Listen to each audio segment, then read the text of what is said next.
Ok. Muito bem. Bom dia a todas, bom dia a todos. Sejam muito bem-vindos para a nossa sessão científica. Essa sessão científica da Fiocruz Bahia, do Instituto Gonçalo Muniz, que acontece todas as sextas-feiras, às 9 horas da manhã. Hoje, 30 de setembro de 2022, a gente está com o nosso convidado Otávio Pierre. Lembrando que essas sessões são gravadas, e essas gravações vão estar disponíveis no canal do YouTube, no canal da Fiocruz Bahia no YouTube, a partir de segunda-feira. Então, quem não tiver oportunidade de estar aqui durante todo o momento da apresentação, pode depois acessar o canal da Fiocruz Bahia no YouTube e ter acesso a essa apresentação.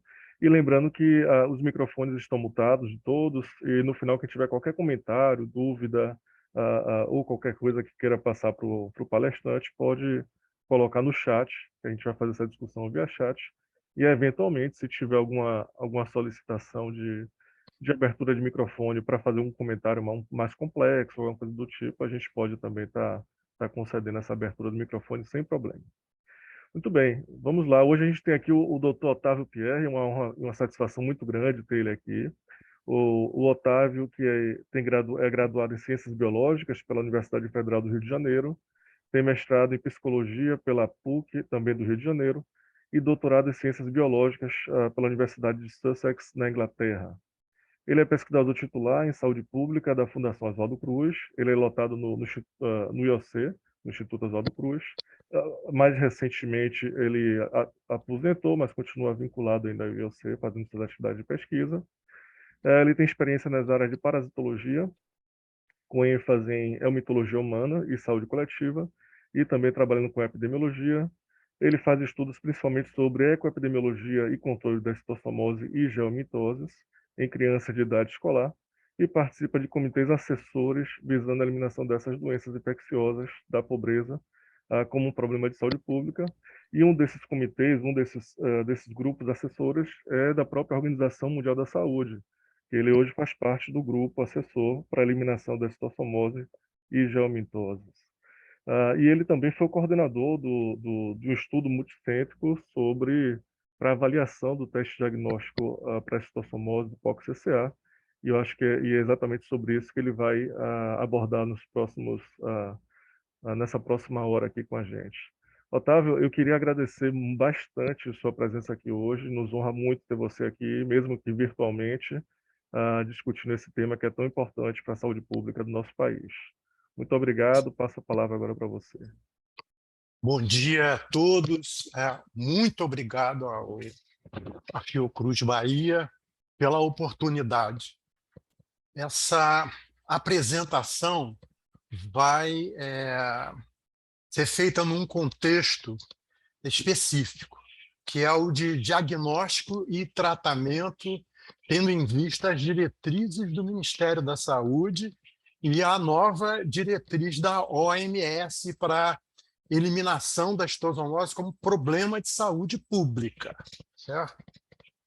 E vou começar falando sobre isso e depois vou falar mais especificamente sobre os resultados mais importantes, né, dessa pesquisa multicêntrica confrontando o POC-CCA na sua versão comercializada no Brasil, chamado de EcoTeste, e o teste CAT-CAT enquanto teste de diagnóstico de rotina usado em programas de controle, certo? Lembrando que não há padrão ouro de diagnóstico para citosomose. E eu vou desenvolver alguns critérios de avaliação e alguns resultados sobre o desempenho. Quem quiser mais, tem 2 trabalhos publicados e mais um terceiro que a gente espera sai agora. Já está aprovado e tudo. Pode passar o próximo? Então, para situar o contexto das diretrizes do Ministério da Saúde. Então, o diagnóstico anda junto com o tratamento.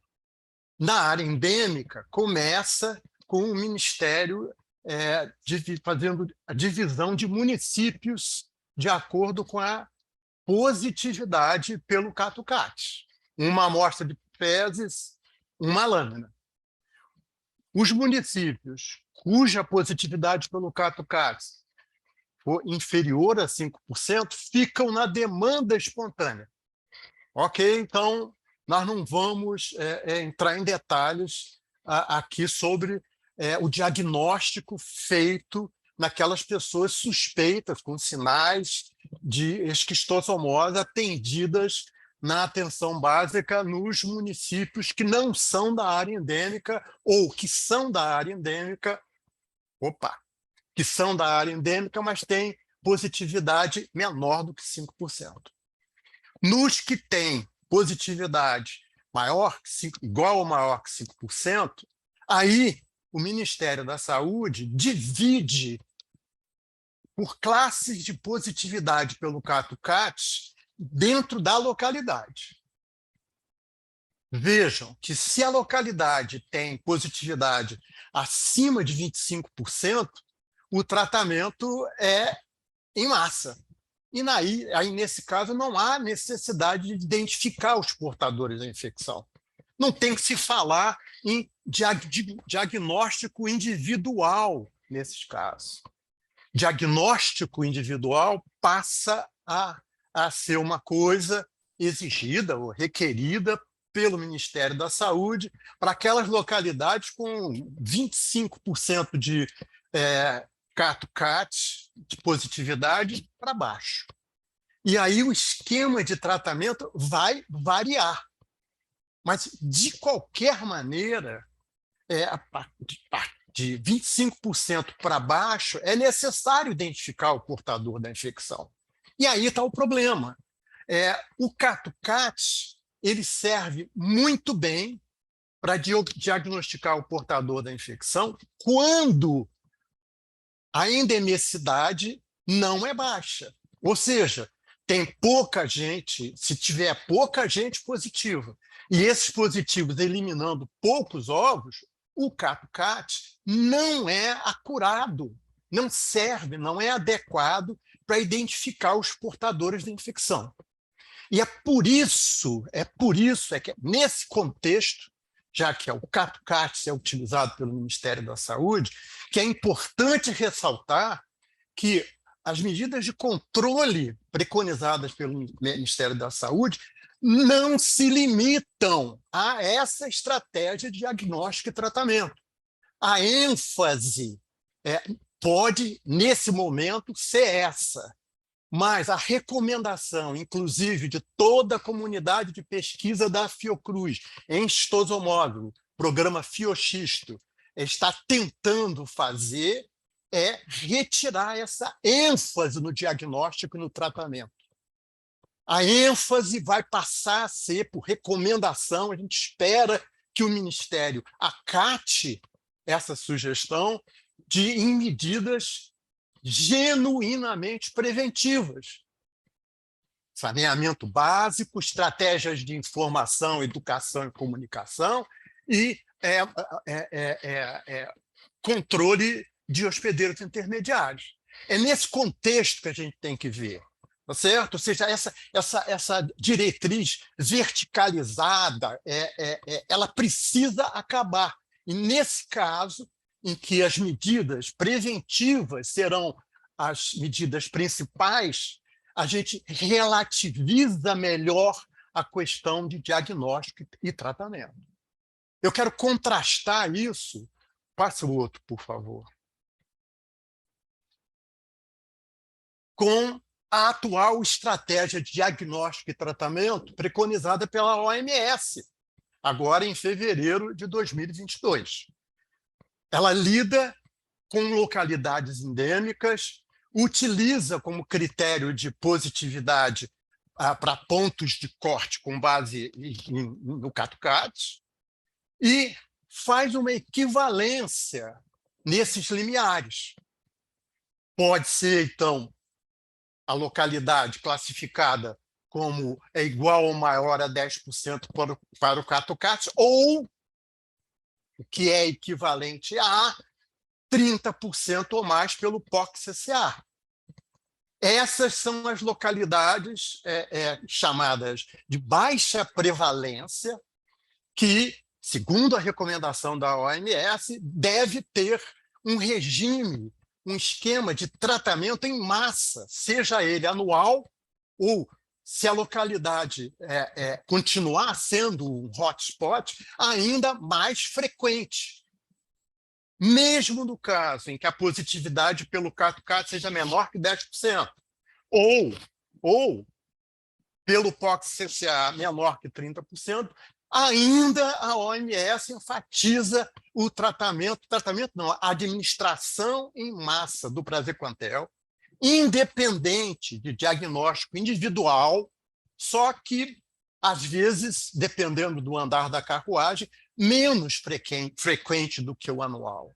Ou seja, em nenhum dos dois casos, o CAT-CAT ou o POC-CCA é recomendado para identificar os portadores da infecção. Porque a ênfase na OMS é não precisar, enquanto não se atinge a meta de eliminação como problema de saúde pública, identificar quem tem a infecção e quem não tem. Para depois de 2030, quando se caminhar em direção à interrupção da transmissão, aí o diagnóstico, a identificação dos portadores da infecção vai ficar mais prevalente, mais importante. Então, veja, não há necessidade para a OMS que a acurácia para o diagnóstico seja alta. E olha, eu estou definindo aqui acurácia não como um termo vago que significa ou preciso ou apurado. Não. A acurácia tem uma definição técnica, depende da sensibilidade, ou seja, da capacidade do teste identificar como positivos que estão infectados, a especificidade, ou seja, a capacidade de identificar os que não estão infectados como negativos, levando em conta a prevalência. Ok? Então, a acurácia é algo sério. E nós estamos falando em alta acurácia, 80% já é pouco, ela tem que ser muito acurada para permitir identificar os portadores da infecção, principalmente agora que a maioria das localidades já não tem aquela carga parasitária, aquela alta endemicidade que tinha 20, 30 anos atrás. Está claro isso? Ou seja, em nenhum momento o CAT-CAT é utilizado como padrão ouro para diagnosticar nada, deixou de ser. E a tendência é que novos testes diagnósticos sejam desenvolvidos apenas depois que encerrada essa etapa de eliminação como problema de saúde pública. Ou seja, eu espero que tenha deixado bastante claro o contexto em que a gente está lidando. Passo outro.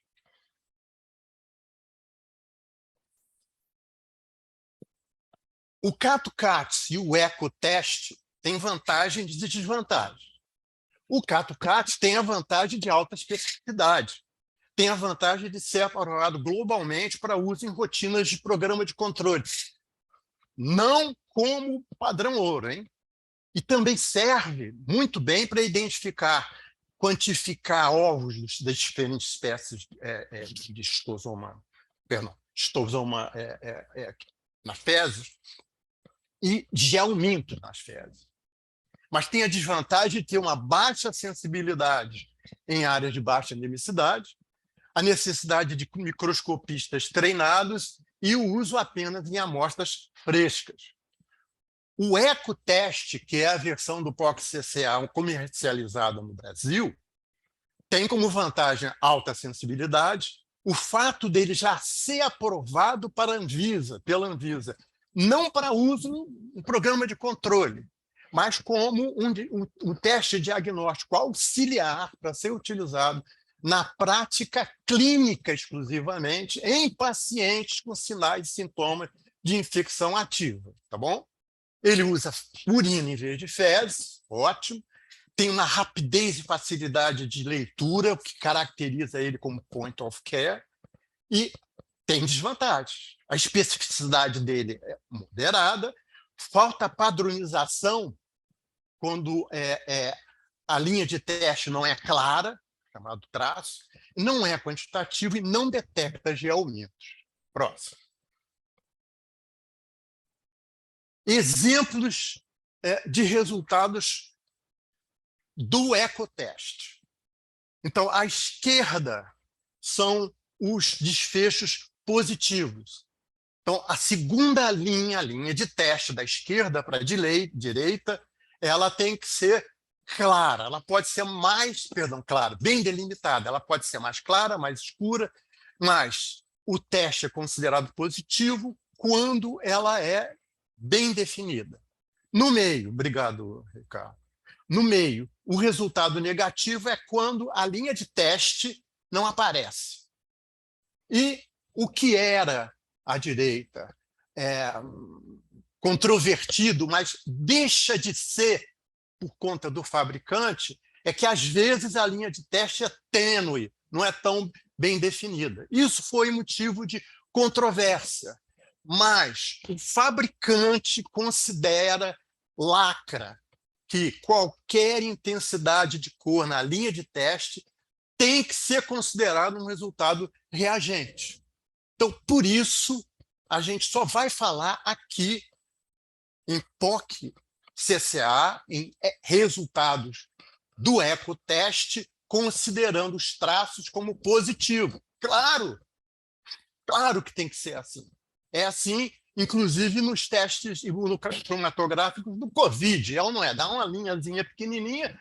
Poxa, o antígeno chegou até a linha de teste. Se o antígeno, nesse caso aqui, é resultado da secreção de proteínas vindas do verme, mesmo que o verme, como diz o Paulo Marcos, esteja simplesmente mastigando a dentadura na menopausa, lá num cantinho de uma veia mesentérica, ele vai secretar o CCA e o CCA vai aparecer na linha de teste se for detectado em qualquer intensidade. Tá certo? Então, aquele traço como negativo não vai ser considerado aqui. Próximo. Nós vamos utilizar utilizamos amostra de fezes e urina em 9 áreas representativas, que foram testadas respectivamente pelo CAT-CATS e o ecoteste, que é o que a gente está comparando aqui. E utilizamos como referência um teste robusto de identificação de ovos nas fezes. E utilizamos o desfecho dele em combinação com o CAT-CAT como referência. Não é padrão ouro, é referência. E o desempenho, ou seja, o método utilizado para avaliar o desempenho do ecoteste foi baseado numa nota técnica da Fiocruz de 2019 sobre validação de teste diagnóstico exatamente para uso em ações de controle da estotomose no Brasil. Por isso eu não vou detalhar aqui, certo, essa metodologia. Eu vou partir direto para os resultados. Passo o outro, por favor. Então, são 9 localidades de estudo. Essa área verde aí são os municípios submetidos ao programa de vigilância e controle da estotomose pelo menos uma vez entre 2008 e 2017. Ok? Então, vocês olhando na parte direita em cima, vocês encontram Bom Jesus, em Cametá, no Pará, e lá embaixo, à esquerda também, Marau, no município de Marau, no Rio Grande do Sul. São 2 localidades de estudos escolhidas por estarem fora da área endêmica. E eu vou começar com uma delas, porque é muito significativo o que a gente achou. Passo o próximo. Começamos trabalhando em Marau e Carlos Graeff, que coordenou esse trabalho, teve o cuidado escolher uma área que fica a centenas de quilômetros do lugar mais próximo onde há a transmissão da xistossomose. Fez questão de selecionar os participantes como aqueles que nunca tinham saído de lá. Houve uma única pessoa em 300 que esteve o mais próximo de uma área de transmissão em Goiás, em Goiânia. Ele teve todo esse cuidado. Era uma região, um bairro de classe média, sem geaumento, sem grandes problemas de saúde. Imagina se esse trabalho tivesse sido feito, essa amostra tivesse sido colhida na Noruega. É quase mais ou menos isso. E o teste de referência, Eumintex e o CAT deram 0, claro, mas a grande surpresa foi essa: ter encontrado uma proporção de falsos positivos inaceitavelmente altas. Eu quero que vocês olhem daqui para frente, não nesse 36 só, tá certo? A gente tem que aprender a olhar os intervalos de confiança de 95%. Tá certo? Ou seja, vou abrir um parênteses aqui.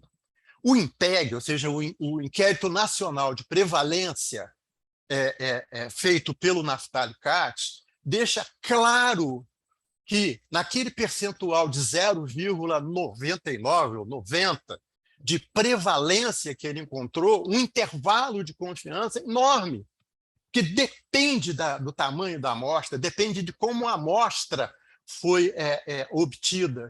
Então, que ninguém no Brasil, a partir daquele INPEG, venha dar um número de prevalência para a xistossomose. No caso do INPEG, o que o INPEG mostrou é que a proporção de pessoas positivas por xistossomose naquela amostra de crianças de idade escolar, pelo CAT, pode variar entre 400 mil e 3 milhões de pessoas. Então, não tem por que falar 1% de prevalência. Aqui a gente tem que olhar para o intervalo de confiança. E esse número, se fosse 10%, se batesse ali entre 10% e 20%, tudo bem. Agora, isso não foi aceitável. Então, decidimos fazer imediatamente uma publicação. Mandamos para a Acta Trópica. Para quê? Para que os referis ficaram tão apalarmados com esse resultado. Um deles falou, teve a coragem de dizer que o CAT não foi feito para áreas não endêmicas, foi feito para áreas altamente endêmicas. Tudo bem. E o outro, que depois se apresentou como Daniel Coley, falou, peraí, muito esquisito isso. Eu vou mandar para vocês um produto, vou botar aqui no SEDEX, no UPS, mandar para vocês, Carlos, e vocês vão testar isso na urina congelada, porque já tínhamos feito em urina fresca. Olha os resultados, minha gente. Passa o outro, por favor. Aí deu ruim. O primeiro 36% era o ECOTeste, era o brasileiro, era feito pela Ecodiagnóstica em Minas Gerais.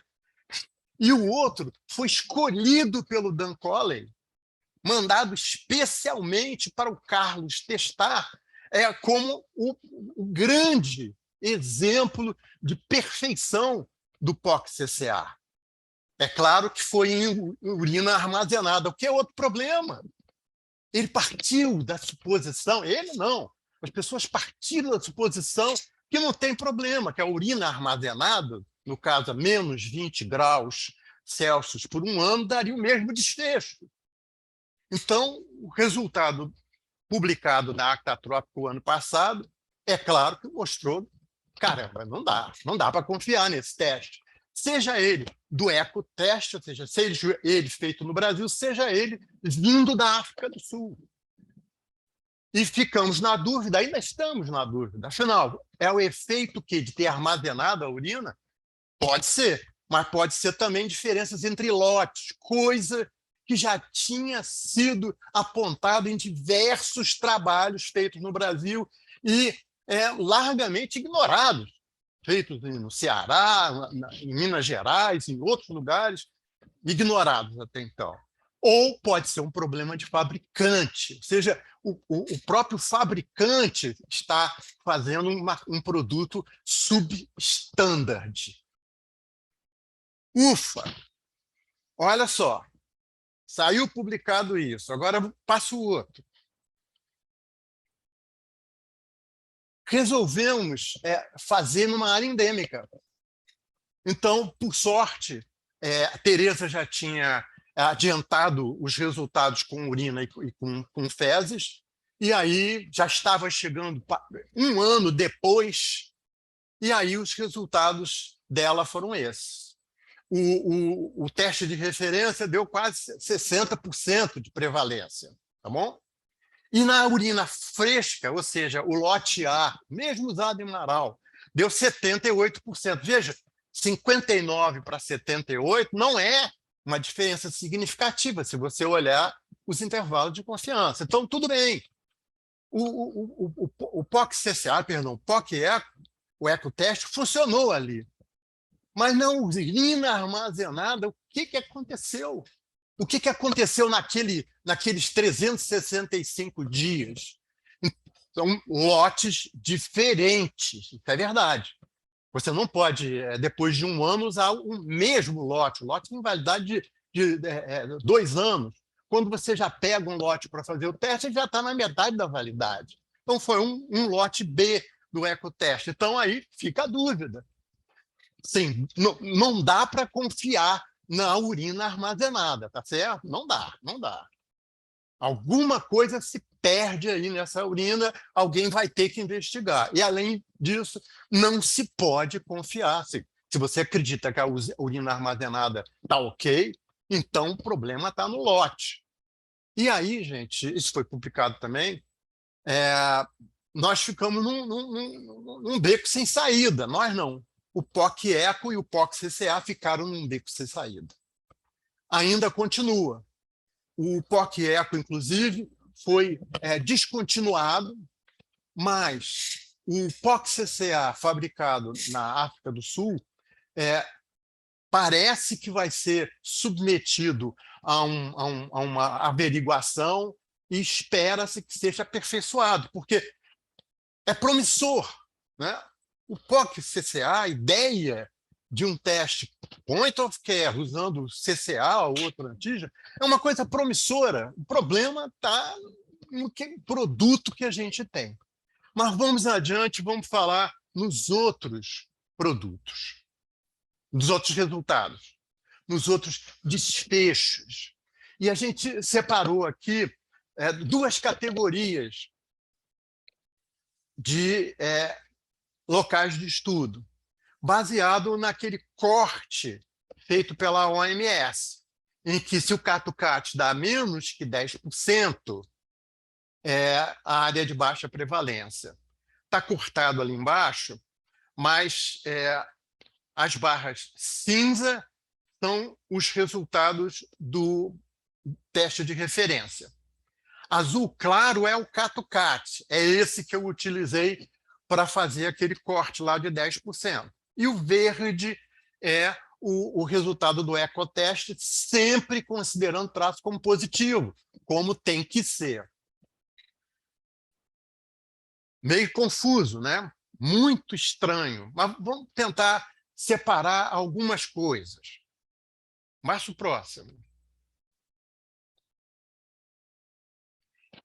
E a primeira coisa que se vê é que a positividade do ecoteste foi significativamente maior do que o teste de referência em todos os sítios, exceto Comercinho, segundo ali.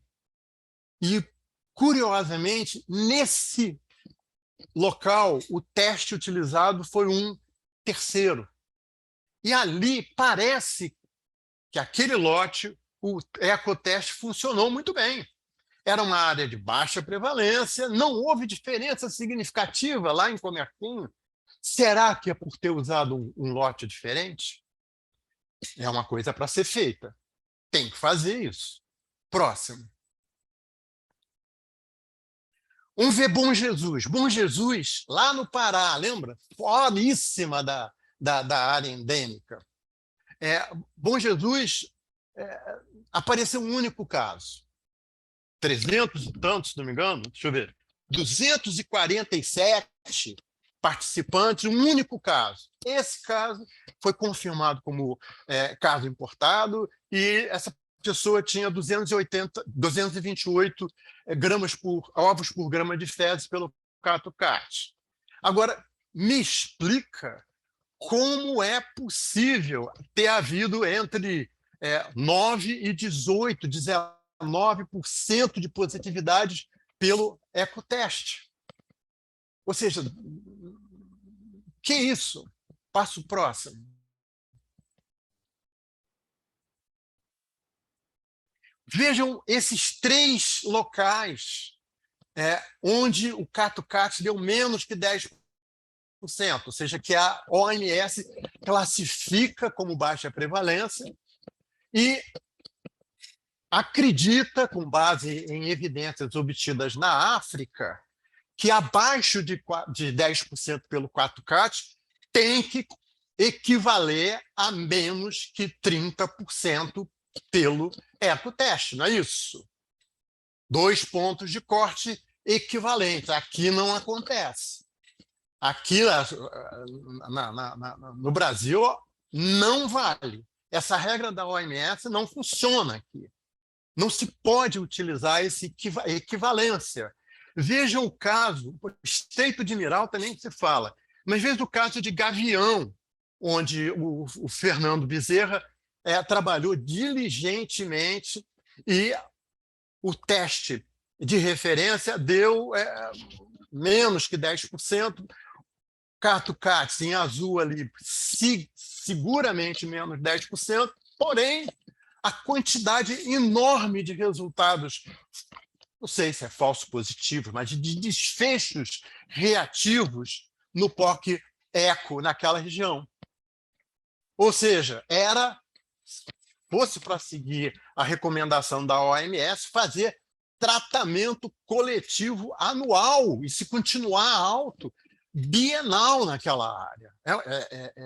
Enfim, aqui não vale absolutamente aquela equivalência dos 2 pontos de corte. Passo próximo. Agora vamos ver a acurácia, ou seja, a capacidade de o teste identificar positivo como positivo e negativo como negativo. Para nossa, não sei se foi surpresa, mas se vocês olharem aí, em nenhum caso a acurácia do ecoteste foi significativamente maior do que o CatoCat. Não estávamos comparando?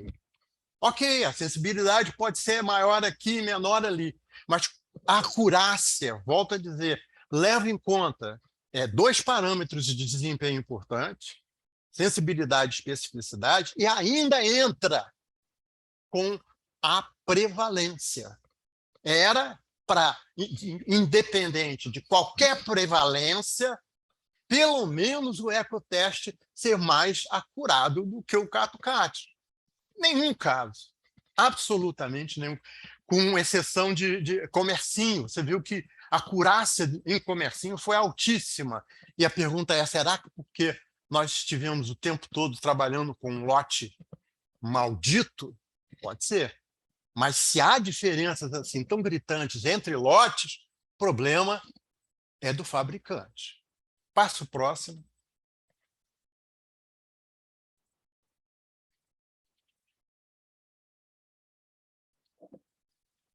Então, eu resolvi fazer essa brincadeira aqui. Em cada 1.000 pessoas em áreas de baixa prevalência, eu estou juntando todos os dados da área endêmica, claro, Marau não entrou, e que a positividade pelo CatoCat deu menor que 10%, ok? Baixa prevalência. Essa é uma definição da OMS nas novas diretrizes, na nova diretriz. Se em 1.000 pessoas, nesse conjunto, nessa área, 60 estão infectados, ali à esquerda, 22 infectados testaram positivo, que é bom, foram medicados pelo praziquantel. Mas 38 estavam infectados e deram negativo. Falha nossa. Se tivéssemos confiado no POC-CCA, haveria 38 pessoas. Estou falando POC-CCA, estou errado, é Cato-Cat. Desculpe, gente. 38 infectados que deixariam de ser tratados. Claro, em área de baixa prevalência, o Cato-Cat tem uma sensibilidade muito baixa. Nos outros 940 que não estão infectados, claro, não deu nenhum falso positivo. Então, nenhum pelo Cato-Cat foi ou seria tratado sem necessidade. Mas 940 testariam negativos e não estariam infectados. Ótimo, perfeito. Economizamos no praziquantel. No ecoteste, passo próximo.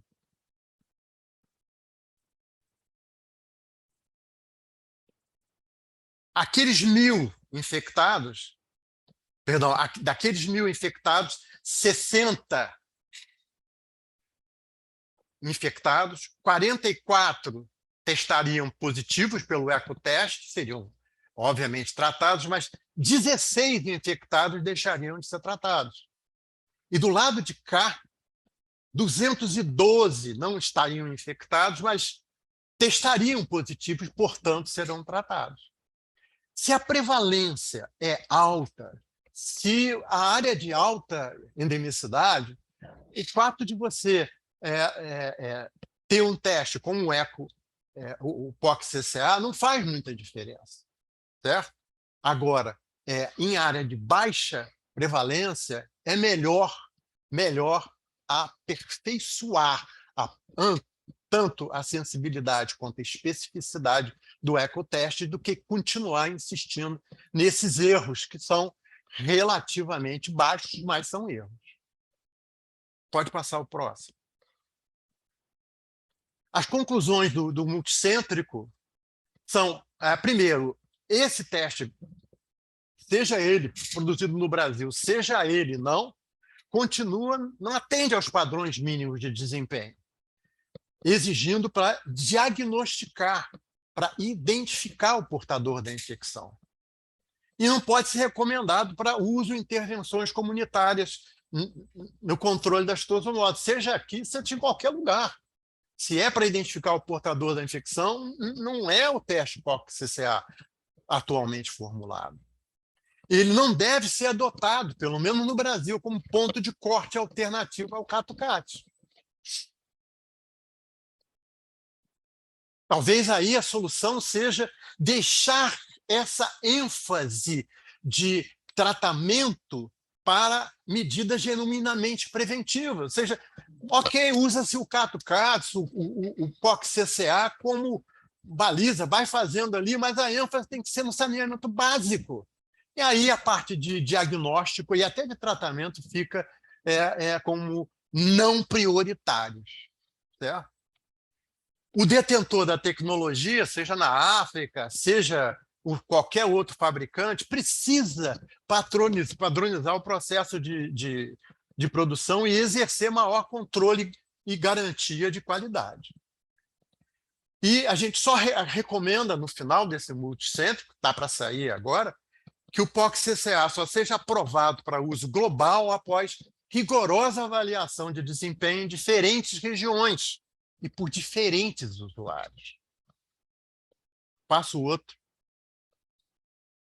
Os coordenadores desse estudo multicêntrico, Carlos, Fernando, Martin, Mittermeier, Naftali, Paulo, Marcos, Ricardo e Tereza, fizeram um excelente trabalho nas diferentes áreas escolhidas como representativas da situação brasileira.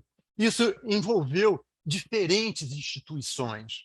Estamos aguardando ansiosamente que o Ministério da Saúde, se não a Organização Mundial da Saúde, passe a priorizar as medidas preventivas, que troque de paradigma desse prescritivo vertical é diagnostique e trate, para outro, centrado na comunidade, vindo de baixo para cima, com as medidas óbvias, que são as genuinamente preventivas.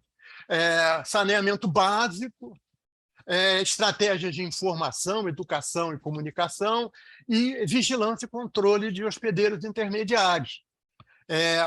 Ficamos sabendo que a OPAS tem um novo diretor brasileiro, médico sanitarista, excelente profissional na área de saúde pública, e vamos esperar poder contar com a OPAS agora, mais do que nunca, para essa mudança crucial de paradigma. Isso é que é importante. Em vez de implantar tratamento coletivo, como foi feito no início da década passada, ao contrário de que todos os especialistas brasileiros sugeriram, em vez disso, medidas genuinamente preventivas com mudança de paradigma. Tá certo? Muito obrigado. Obrigado, Otávio. Muito bom, excelente sua fala. Muito obrigado mesmo. Deixa eu tentar parar o compartilhamento aqui para eu poder enxergar vocês. Pronto. Pronto. Foi muito bom, Otávio, conhecer e ver esses dados todos agrupados, né, que a gente que estava um pouco mais próximo desse desenvolvimento do estudo, a gente viu os recortes sendo construídos, né, primeiro aquela parte de área que não há transmissão da citossomose, e a parte do congelamento, e agora você conta toda a história, e aí passa a fazer sentido, inclusive, o que foi discutido ao longo desse tempo também, né, que são dados alarmantes, são dados que chamam muita atenção, né? A gente, lembrando a todos que estão aqui nessa sala, podem ficar à vontade para colocar perguntas no chat, ou, se for o caso, levantar a mão, como o próprio Mita já fez. Daqui a pouco eu vou abrir o microfone dele aqui também para ele comentar. Só uma pergunta, Otávio, antes da gente seguir. A ecodiagnóstica, ela descontinuou o POC-CCA. E quando esse POC veio para cá, ele veio como se fosse a solução de todos os problemas e como se aquilo fosse realmente resolver o problema diagnóstico. Mas a autorização na Anvisa continua valendo, não é isso ou não? Você pode comentar um pouco sobre isso? Falar rapidamente, a Anvisa disse claramente, está escrito isso na instrução da ecodiagnóstica, na portaria da Anvisa também. Ele foi autorizado, registrado para uso como um teste auxiliar na prática clínica. Então, para ser utilizado junto com outros testes ou não, a critério médico, para indivíduos com, abre aspas, sinais ou sintomas da esquistossomose. Não foi feito para detectar se uma pessoa é ou não portadora da infecção. Uhum.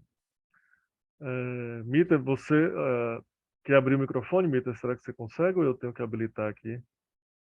Enquanto ele está abrindo o microfone dele, várias pessoas parabenizando, Otávio, sua apresentação. Temos aqui assistente social de Jequié, a Vera Lúcia, a Fernanda Costa dizendo que está excelente apresentação, Patrícia Veras, excelente trabalho, Patrícia Veras, que foi nossa vice-diretora aqui da Fiocruz, Isadora, que é colaboradora aqui nossa, também pesquisadora da Fiocruz, parabenizando também.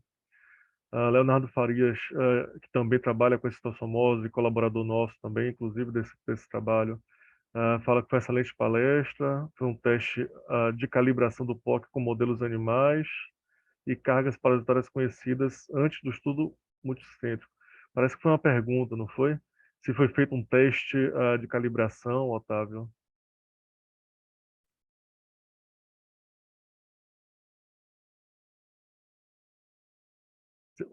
Em Otávio, se você quiser abrir o microfone, pode ficar à vontade. Estou tentando. Vou deixar aberto, então. Pode deixar. Não foi feito um teste de calibração. Tá.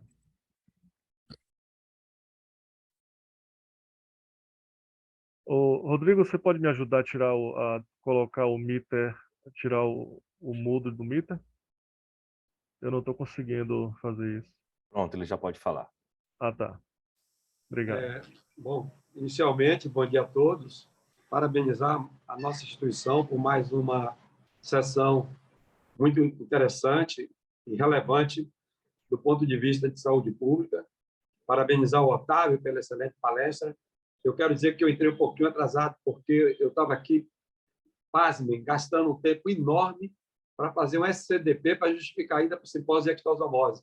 Todos nós agora temos que gastar um tempão para fazer isso, mas isso faz parte do nosso país, cada vez dificultando mais para nossos cientistas. Bom, eu queria dizer o seguinte, ter um teste rápido, Otávio acho que coloca aí, é uma coisa assim excelente, né?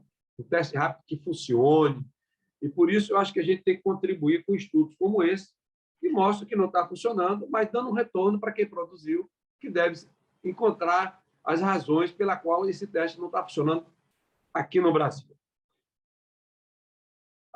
Nós que trabalhamos, agora mesmo, eu conversando essa semana, tem um projeto nosso na Lagoa da Paixão, aqui em Salvador, é difícil você conseguir fezes, principalmente das mulheres mais jovens, das moças. Ninguém quer entregar fezes.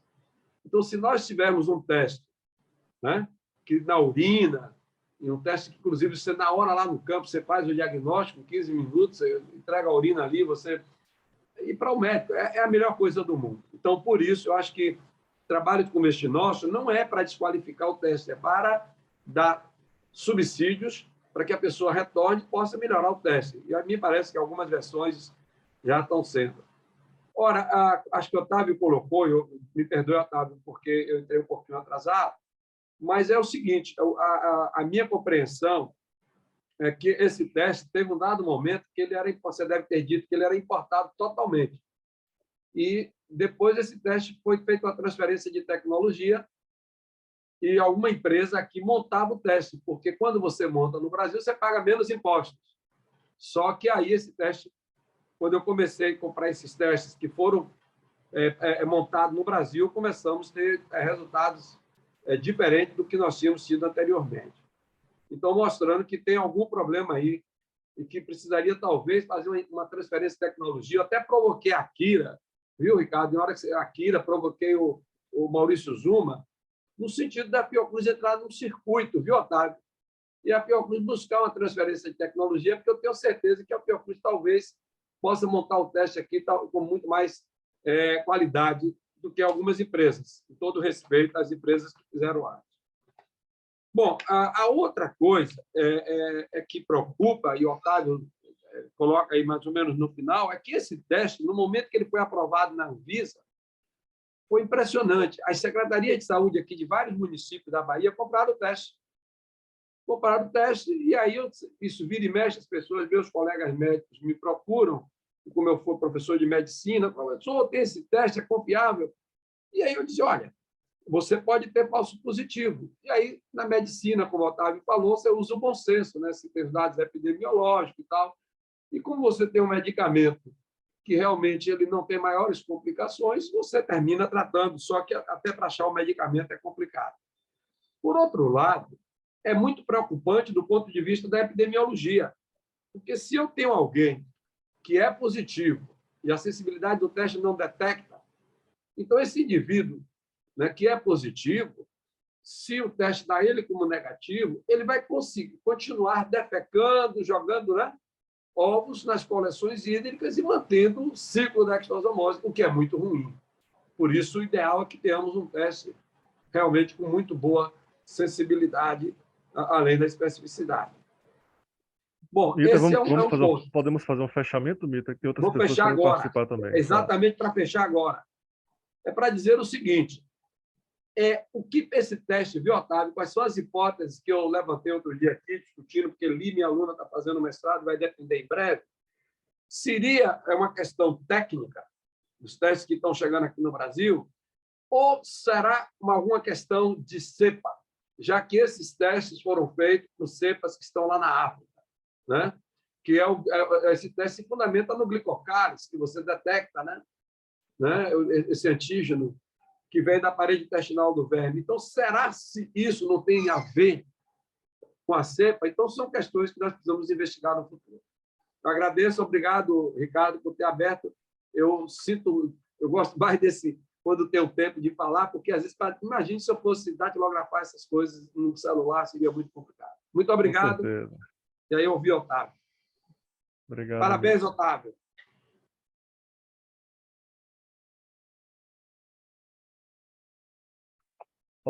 Otávio, se quiser responder, pode ficar à vontade, tá? Vamos passar para quem está de O mão Carlos, levantada aí, tá né? joia. Carlos, tenta ativar seu microfone, acho que você vai conseguir. Alô, bom Pronto, dia. estamos te ouvindo, Carlos. Bom dia.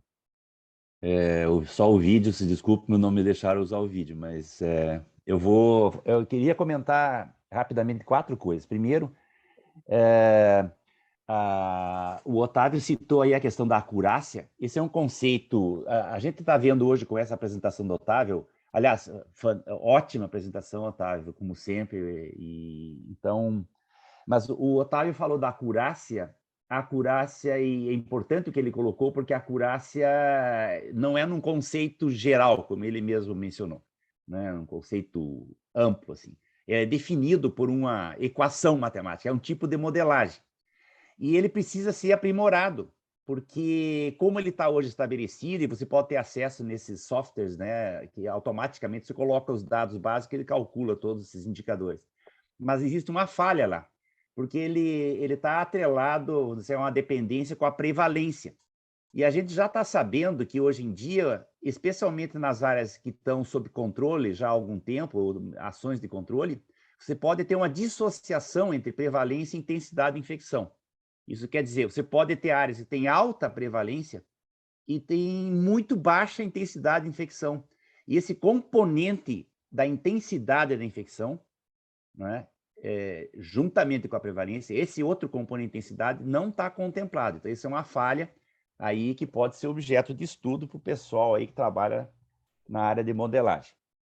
Eu vou discordar um pouquinho do Otávio quando ele disse que não existe padrão ouro para a estossomose, porque, por definição da Organização Internacional de Metrologia, padrão ouro é simplesmente o método ou os métodos atualmente, naquele momento, com maior sensibilidade. Essa é a definição que é usada na metrologia, que nós deveríamos usar também na avaliação de métodos diagnósticos. Então, é nesse sentido que eu discordo, Otávio, existe padrão ouro. Tanto que tem sido feito, você pode fazer, por exemplo, o Consolidated Standard Reference, que significa você pegar os resultados positivos, você compor o conjunto de verdadeiros positivos a partir do resultado acumulado de vários métodos. Isso, muitos dos nossos trabalhos têm usado isso atualmente. Você tem também a possibilidade de usar como padrão ouro uma modelagem, né? A famosa modelagem de classe latente, que tem uma série de problemas, mas que é uma possibilidade. Então, eu acho que o que o Otávio quis dizer é que a gente não tem um padrão ouro ideal, mas, por definição da metrologia, padrão ouro é simplesmente o melhor método em termos de sensibilidade disponível naquele momento, ou o conjunto de métodos. A questão da Anvisa e da autorização para uso do POX-CA no Brasil, eu considero que é um problema muito sério. Como o Otávio relatou muito bem, a autorização é para uso clínico. É exatamente no uso clínico que o POX-CA tem menos dados de avaliação. Então, é uma completa tragédia essa autorização da Anvisa. Isso é uma tragédia porque a gente sabe que a Anvisa está desenvolvendo essa área de avaliação agora nos últimos anos. Então, eles têm muito ainda a aprimorar. E a quarta coisa que eu queria comentar, para estimular os jovens, de dizer o seguinte: esse modelo de busca de antígeno para diagnóstico que a Universidade de Leiden desenvolve é um modelo arcaico, né? É um modelo em que o pesquisador se apaixona por um antígeno, que é basicamente isso que aconteceu, né? Esse grupo trabalha há 50 anos com o CCA e com o CAA. E, com isso, a gente trabalha há 50 anos e hoje ainda não temos uma boa solução. A sugestão para os jovens aí trabalhar nisso é, primeiro, dizer que precisamos continuar procurando bons antígenos para diagnóstico, mas, ao mesmo tempo, precisamos trabalhar, ao mesmo tempo, com a melhor padronização possível e com a adequada avaliação de desempenho, que é o que falta, né? Então, não se apaixonar por um antígeno, porque nós precisamos ter vários antígenos, porque depois, na realidade, lá no campo, nós vamos descobrir que tem diversidade na reatividade que as pessoas apresentam, e um antígeno pode não funcionar bem. Agora, se tiver 7, 8, 12 antígenos, o nosso teste vai ser certamente muito melhor. Nós ainda vivemos desse paradigma de encontrar um antígeno, às vezes até o absurdo de ir para um epitope, às vezes, uma série de 3, 4 peptídeos. Isso devemos abandonar. Obrigado. Obrigado, Carlos. Eu ia justamente falar sobre isso, a gente está bem avançado aqui. Estou encerrando as inscrições com o Fernando Bezerra, e aí depois o Otávio faz, então, comentários finais sobre todo mundo, tá? Fernando, vê se você consegue abrir seu microfone. Bom dia. O microfone e a câmera. Rodrigo, se puder ajudar a gente. Bom dia, meus caros colegas. Bom dia, Ricardo. Bom dia a todos. Eu queria também, Ricardo, fazer um rápido comentário com relação ao que o Otávio colocou, parabenizá-lo pela excelente apresentação. E eu também penso, Otávio, que não é que nós sejamos contra os testes rápidos, nós precisamos buscar alternativas, né? Nós estamos aí há mais de 50 anos sendo o POC-CCA, o CATO-CATS, e agora como é o Mintex, mas em termos práticos de campo, ainda o CATO-CATS como a nossa opção. Entende? Então, quando a gente vê o desenvolvimento tecnológico que nós temos hoje no mundo, né, a gente acha que parece que nós estamos meio parados nessa coisa, né? E é claro que, Carlos, às vezes você tem aquela história, como o pessoal de Leida tem essa paixão aí pelos antígenos circulantes, né, e trabalha nisso, mas olha, eu fico imaginando se não tivesse eles. Porque que outros grupos apareceram gastando dinheiro e investindo em pesquisa para buscar outros antígenos? Tem? Então, pelo menos essa opção para nós podermos estar discutindo, nós temos hoje. Agora, eu me sinto assim mais ligado a essa ação, porque eu lembro que eu fui a primeira pessoa que trouxe o POC-CCA para o Brasil. Quando eu estive em Londres, o David me deu 2 caixinhas dessas, eu testei aqui no Maranguape, né, e deu realmente, eu estava numa área que na época estava com uma prevalência muito alta e deu testes positivos, né? Agora, nós precisamos lembrar o seguinte, a tentativa do fabricante de querer melhorar esse teste, ela não tem sido uma coisa satisfatória. Todos nós lembramos que nós tivemos POC versão 1, 2, 3 e acho que 4, né? Eles sempre mexendo nesse teste. Nós temos problemas de lotes, né, que nós mostramos isso, tem um trabalho nosso, do Augustinho, com o Ricardo Fujiwara, que mostrou a diferença de lotes, comparando o lote da África do Sul com lotes do Brasil, e que deu uma discrepância enorme, entende? Então, o que nós precisamos fazer é com que essas pessoas responsáveis, elas tenham realmente um cuidado com esse controle de qualidade. Nós cobramos isso dos fabricantes, e não foi aceito. Nós pedimos para fazer um controle de qualidade externo desse teste e não foi aceito. Entende? Então, essas divergências, né, elas continuam aí, e cabe a nós, pesquisadores, cientistas, continuar mostrando que elas existem, porque isso fica muito claro. Nós fizemos aqui no Brasil, os exemplos na África são claros. Quando você vai em área de alta, a questão é muito simples e reduzida, mas quando você vai embaixo, os problemas todos surgem, né? Até a questão de você discutir o traço, que nós temos que continuar essa discussão ainda, e simplesmente considerar o traço como positivo, entende? E só para complementar, Ricardo, ainda temos outro problema. A questão que nós sabemos que o nosso tratamento não resolve, não mata 100% dos vermes. E quando você tem um teste que aumenta a sensibilidade, que se tiver 1 ou 2 vermes eliminando o antígeno, ele vai dar positivo, então nós temos que pensar nisso também e, junto a isso, buscar testes com maior sensibilidade e especificidade, para que nós possamos saber quem são os verdadeiramente positivos e aí sim ter umas ações de combate a doença. Muito obrigado, amigos. Obrigado e um abraço a todos. Obrigado, Fernando. Otávio está com a palavra para a gente fazer o encerramento, o fechamento, tá? Pode fazer seus comentários finais. Rapidamente. Programa Translacional de Esquistosomose da Fiocruz, contando com especialistas de outras instituições, chegou a um veredito. E o veredito é, repito, mudança de paradigma. Nós discordamos frontalmente da ênfase dada nas últimas recomendações da OMS na administração em massa do praziquantel. Veja, essa recomendação da OMS, por mais inadequada que seja para a situação epidemiológica, para as políticas de saúde pública do nosso país, ela pretende responder ou passar por cima dessa limitação de diagnóstico.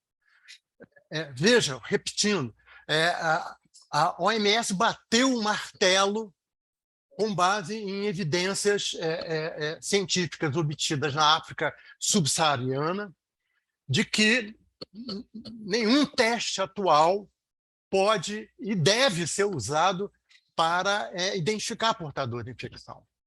Então, daí a panaceia de tratamento em massa. Não é tratamento, é identificar, sem identificar as pessoas.